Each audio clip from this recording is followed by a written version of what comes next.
Now, one of the ways that the TAC is going to raise these funds is by running the People's Marathon, the Soweto Marathon this year. Will you speak to us about that? Yeah, sure. Okay, well, it's a nice story, I'm glad to say. You know, a few years ago, within the TAC, we set up a little group called Runners for Health, and part of it was to encourage people with HIV to discover their own dignity and to gain fitness.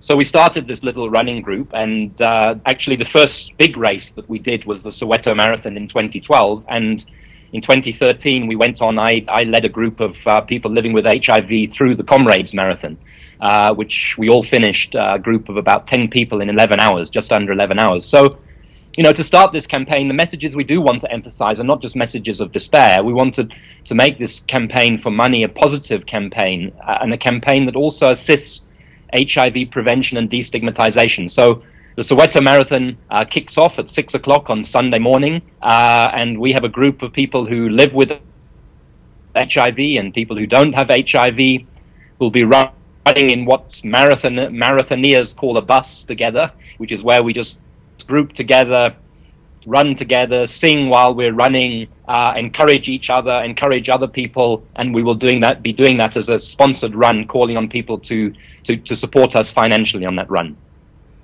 And all the while, you're encouraging people to use the hashtag on social networks SaveTAC. Is that correct?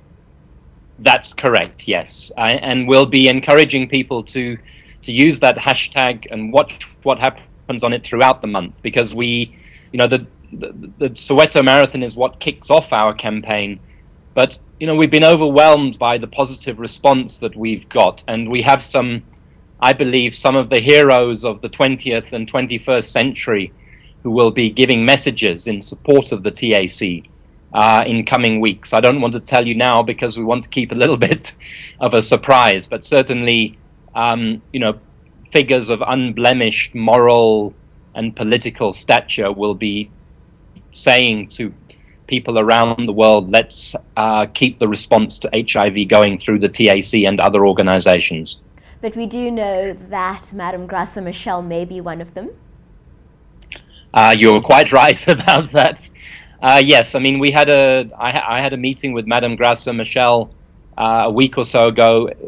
She's an inspirational person. You know, her personal commitment to maternal and child health and to HIV, just, you know, it flows out of her, and her commitment to civil society oversight and the role of civil society in the epidemic. So Madame Graça Machel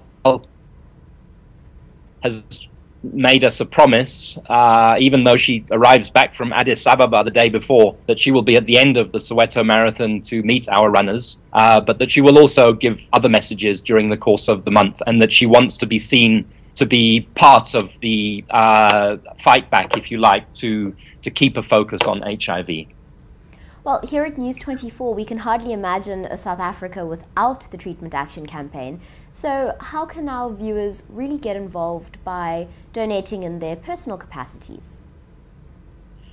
Well, if you go to the Treatment Action Campaign website, which is www.tac.org.za, you'll see quite prominently a Donate to TAC button on the home page, and we're encouraging everybody to either make a once-off donation or even just make a small donation, you know, that comes in monthly to the Treatment Action Campaign. So go to the Treatment Action Campaign website, www.tac.org.za, and please climb on board. We would welcome your support tremendously.